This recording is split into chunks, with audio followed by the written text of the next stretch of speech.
I ask for unanimous consent to address the body for 5 minutes. Without objection. Mr. Speaker, we should make no mistake about it. Today is a tragic day for humanity, for the people of Iraq, for the people of the United States, and for the United Nations as an institution. It is also a tragic day for the future of our planet and for the children, 30,000 of whom in the Third World will starve to death today while we spend billions to wage this war, and 25% of whom live in poverty in our own country because we apparently lack the funds to provide them a minimal standard of living.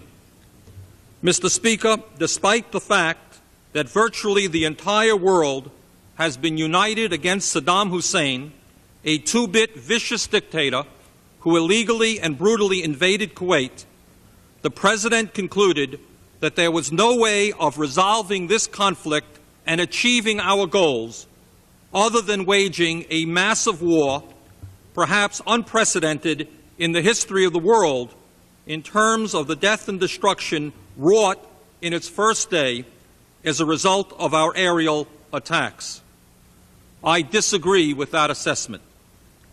Mr. Speaker, there are three immediate concerns that I have regarding the current tragedy. First, despite the fact that we are now allied with such Middle Eastern governments as Syria, a terrorist dictatorship, Saudi Arabia and Kuwait, feudalistic dictatorships, and Egypt, a one-party state which receives $7 billion in debt forgiveness to wage this war with us, I believe that in the long run, the action unleashed last night will go strongly against our interests in the Middle East. Clearly, the United States and its allies will win this war, but the death and destruction caused will not, in my opinion, soon be forgotten by the Third World in general and by the poor people of the Middle East in particular. I fear very much that what we said yesterday is that war and the enormous destructive power of our armed forces is our preferred manner for dealing with the very complicated and terrible crises in the Middle East. I fear that someday we will regret that decision and that we are in fact laying the groundwork for more and more wars in that region in years to come. Secondly, Mr. Speaker, while there is no question in my mind that the United States government and its allies will win this war, I am not at all sure that the people of our country, especially the working people, the poor people, and the elderly, will win. The 2 million homeless people in our country sleeping out on the sidewalks and under the bridges are not going to win this war. There will be no money available to house them. The tens of millions of Americans who cannot afford health care today are not going to win this war.